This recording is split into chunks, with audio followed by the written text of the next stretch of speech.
Welcome back to yet another tropical weather outlook and discussion.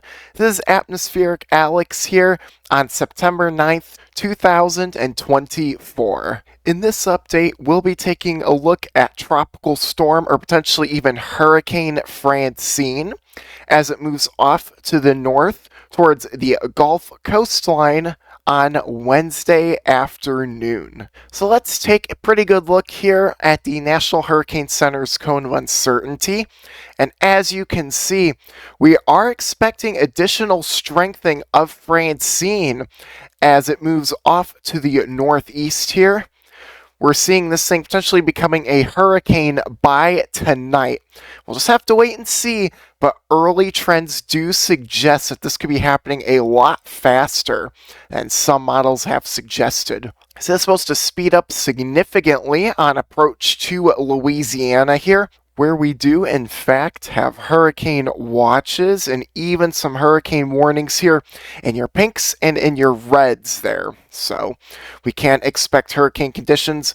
And even outside of that a little bit, we have tropical storm warnings and tropical storm watches here in the yellows. So definitely quite a large system this will become in the next couple of days.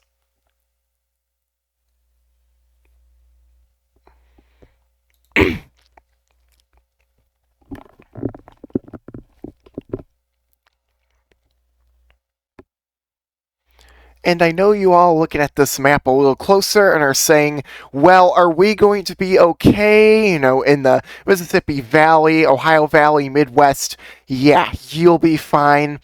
At minimum, at maximum, I'd expect some gusty winds and some rain. That's about it, though, so you have nothing to worry about.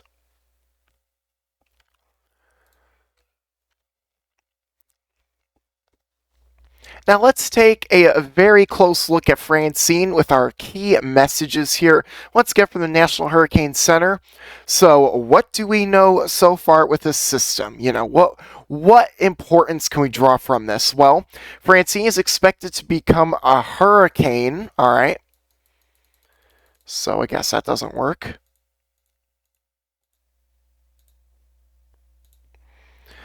Right. Well, Francine is expected to become a... What is happening with my... So, Francine is expected to become a hurricane when it reaches the coast of Louisiana on Wednesday. So, we're talking probably around 1 to 4 in the afternoon when that happens.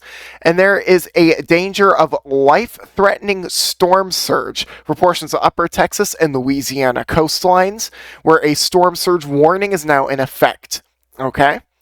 So please keep that in mind. And of course, they should follow evacuation orders given by local officials, since this thing will probably be stronger than forecasted when it makes landfall. Okay. Now I'm going to highlight this part here in red. We're talking about damaging... That's the wrong red.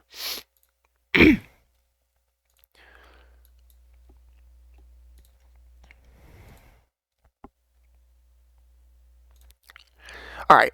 We're talking about damaging and life-threatening hurricane force winds. Okay, these are very, damaging winds here. They're expected portions of southern Louisiana on Wednesday. Okay, this is again when I do expect this thing to make landfall sometime on Wednesday afternoon. And there are hurricane warnings that are in effect. So please keep that in mind. Preparations to protect life and property should be complete by Tuesday night, since tropical storm conditions are expected to start within this area early Wednesday. So we're talking Wednesday morning. This thing is going to be moving really fast, which that's the good news, right? But we are expecting to see long-lasting impacts. She is also expected to bring heavy rainfall and the risk for considerable flash flooding along the coast of northeast Mexico. You guys are not out of the woods from the system. The far lower and far upper Texas coast, southern Louisiana, and southern Mississippi. This goes all the way into Thursday morning. Wow. Yeah, this thing goes for a while.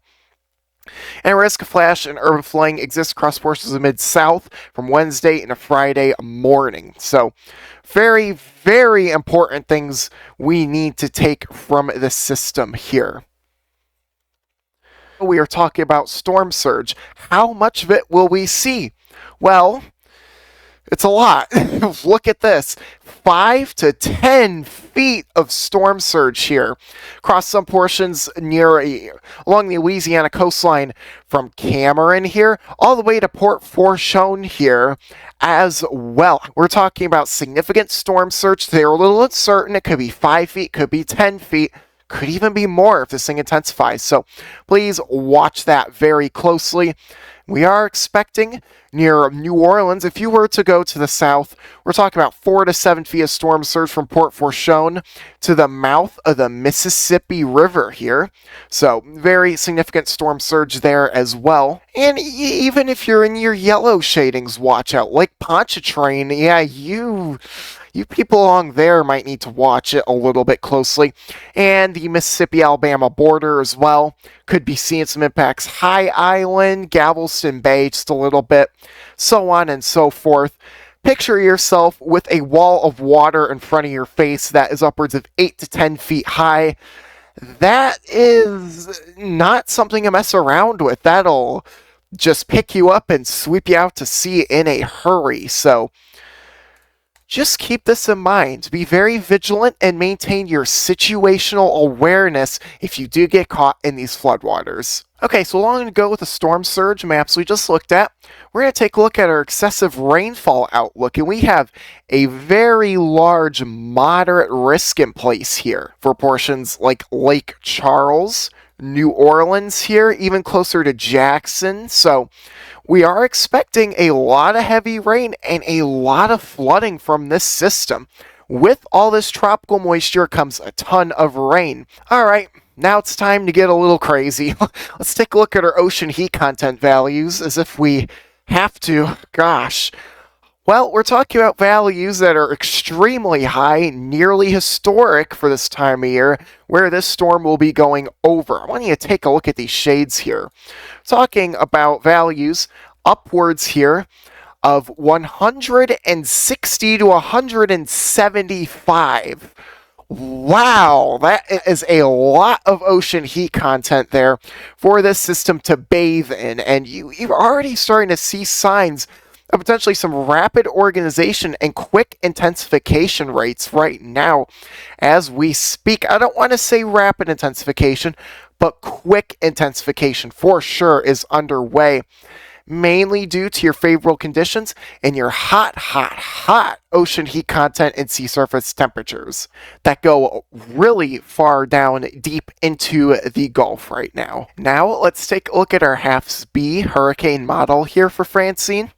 And you can see, very terrible initiation. In fact, gosh, the beginning stages of this model, I would actually disregard this in total. You know, I didn't even realize this till now. Let's find another model that actually initializes this properly, if we can. Okay, I think we're finally good. I kept pulling up the wrong model data. I think I'm finally getting this here. We're looking at our HAFS A model from the previous full model run. We can't go off of a 24-hour forecast, right? We're going to look a little further out than that.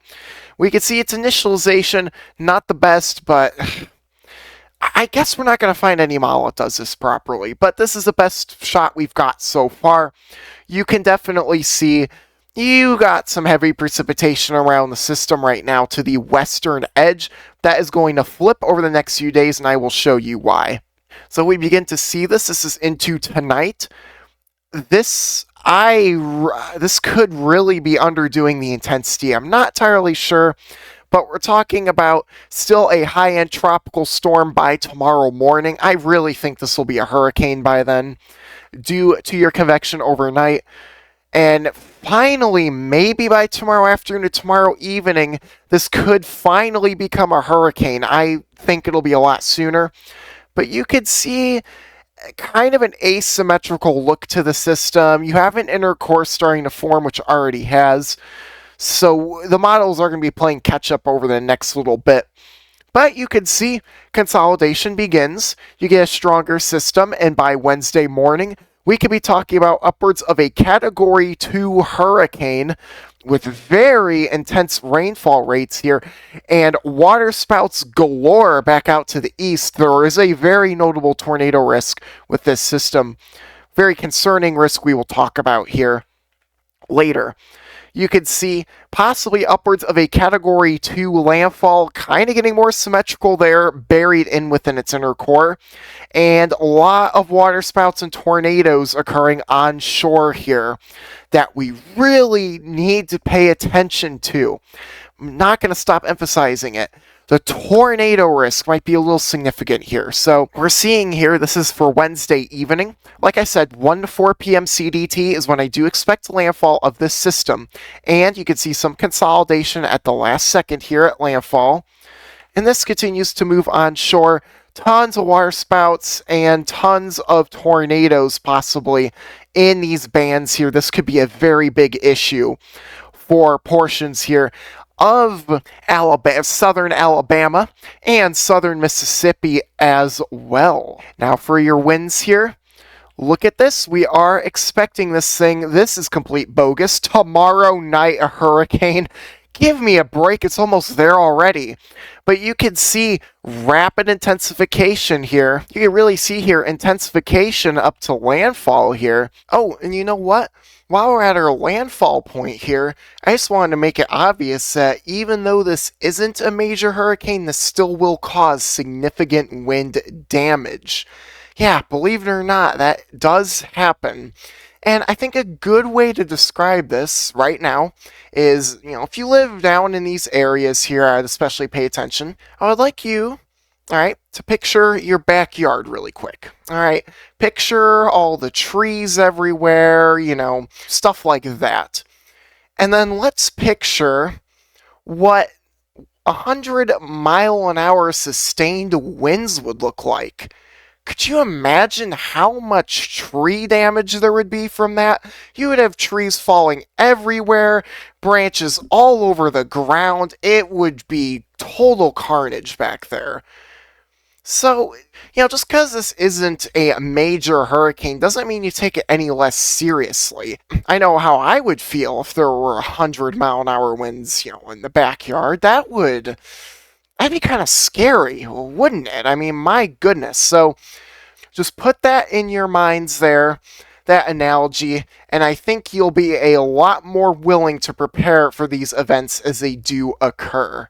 And we do have Category 2 force winds on your southwestern edge here.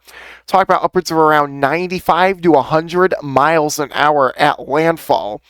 But you could see quite a large wind field here, really. Even getting New Orleans on the action here for tropical storm force winds. So you need to be very mindful of that.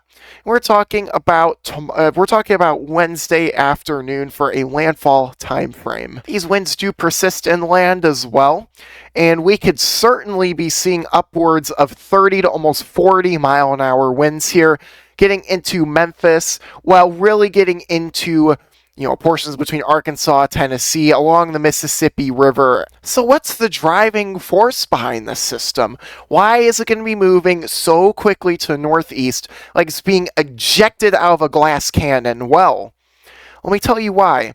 We have a ton of wind shear on the way from a trough system. Well, at first, this wind shear here will not affect the system. This will all be outflow dominant here, as we'd say.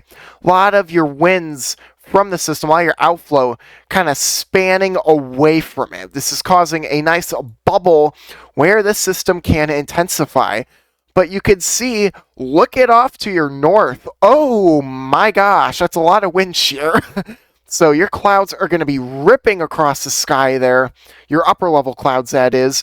And you could see, finally, as we get into, it looks like Wednesday morning, your system does get slammed by this wind shear.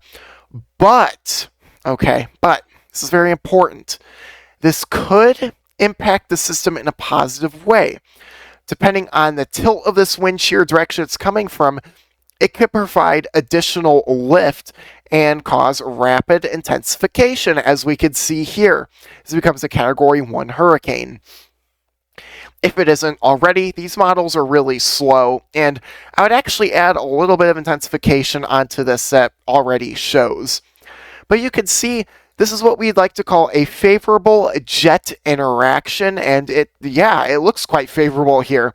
As it continues pounding into that wind shear, look at that, it does continue to intensify under those conditions. So a relatively favorable environment for the system to grow and sustain in, it does appear. So now if we just rewind the video from a long time ago, remember how I said that the tornado potential might be a huge issue? Let me show you why. This is our HRRR high-resolution rapid refresh model here. We're going to take a look at Francine as it comes up north. Would like to already note, got some fairly decent looking water spout signatures here. You have these supercell structures that have a nice hook to them over the open waters of the Gulf, but these will slowly move closer to the shoreline. And you can see, especially as this part of the system becomes less organized and gusts outwards here into the warm sector, let's think of this as a severe weather system. Let's think of a classic southeastern tornado outbreak event here. Well, let's think about this. All right, you have a warm sector out here, like so. It's probably draped like that, your warm front. And it even goes a little further back, but we do, in fact, have a pseudo cold front feature. Not precisely a cold front, but it's going to act like one here on the system. This is going to begin to push further off to the east, and this is going to cause additional wind shear out ahead of it, which is going to cause a ton of discrete supercell development here, and semi-discrete supercell development. This is going to significantly uptrend your water spout threat and your tornado threat. Look at some of these bands moving on shore. Look at these arcing bands of supercells here that are embedded here within the rain. Yeah, these could become a very significant problem as these move on shore, and could obtain your rotational couplets that you're looking for. Look at this. Goodness gracious, we're talking Wednesday morning. Could be seeing a ton of tornado warnings that do get issued even for the New Orleans area. So if you are along the immediate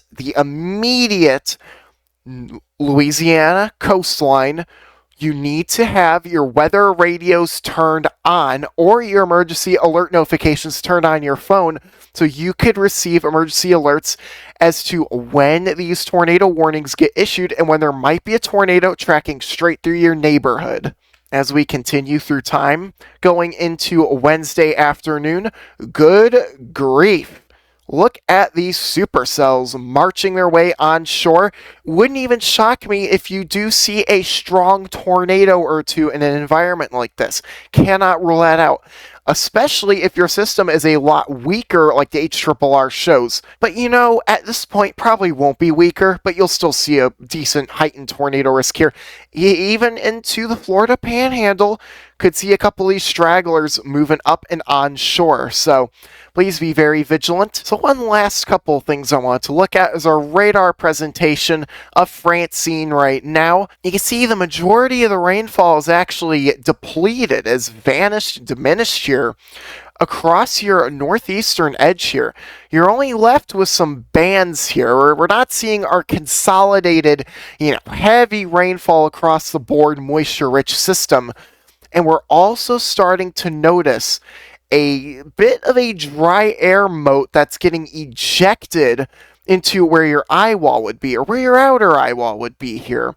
And if this continues to occur, your system might not rapidly intensify into a hurricane as soon as we all think, which would be fantastic news for the coast. That is what we want to hear. Less storm surge, less wind, less rain. Good all across the board. But you shouldn't take that face value. We do see an eye that is beginning to develop here on radar, indicative as a strong tropical storm, potentially a low-end Category 1 hurricane as we speak. And you can even see some of your eye wall here that's beginning to form up around the system and is becoming relatively closed off with some weaker convection at the moment. And one more awesome thing we should look at is our satellite imagery of the system. And I really want you all to keep your composure here, alright? So you see an eye starting to form, and basically anyone who is not well trained in the weather community is going to go, Major hurricane! Major hurricane! We got an eye! That's a category 3! Okay. Pause for just a second. No, first of all, this is not a major hurricane. The reason why we have an eye forming is because of your lack of convection around your center here. So we had a very big blob of convection that was occurring earlier, very anemic and not very organized. So we're seeing this here, big blob of basically, nothing here, just a ton of convection. And what happened is all that waned off as we got more circulation. And now we see an eye coming through this weak convection here. And I guarantee you once we get more cloud cover over that area, that eye will be shrouded once again. So it is likely a high-end tropical storm, maybe a low-end hurricane, nothing more than that. Presentation can be extremely deceiving sometimes with these systems here. And just to be clear, I wasn't trying to make fun of, any unexperienced weather enthusiasts out there. I was just kind of playing on a joke there. No hard feelings at all. But with that being said, thank you all so much for tuning in to this urgent update on Hurricane Francine. If you did all enjoy, please be sure to smash that like button and leave a comment in the section below this video if you have any questions about what I went through. If there's any terminology you didn't quite understand, I will be sure to answer those. And also, feel free to subscribe to my little corner of the weather community. Get the word out on this video as well. And if you want to know when I make future updates in any other tropical systems, U.S. weather forecasting, winter weather systems, whatever it is, severe weather, well, be sure to hit the bell notification icon so you can get informed of when I do another upload or another thing of content. That being said, thank you all so much for tuning in. Have a wonderful evening and stay safe and weather aware out there down in the Gulf Coast.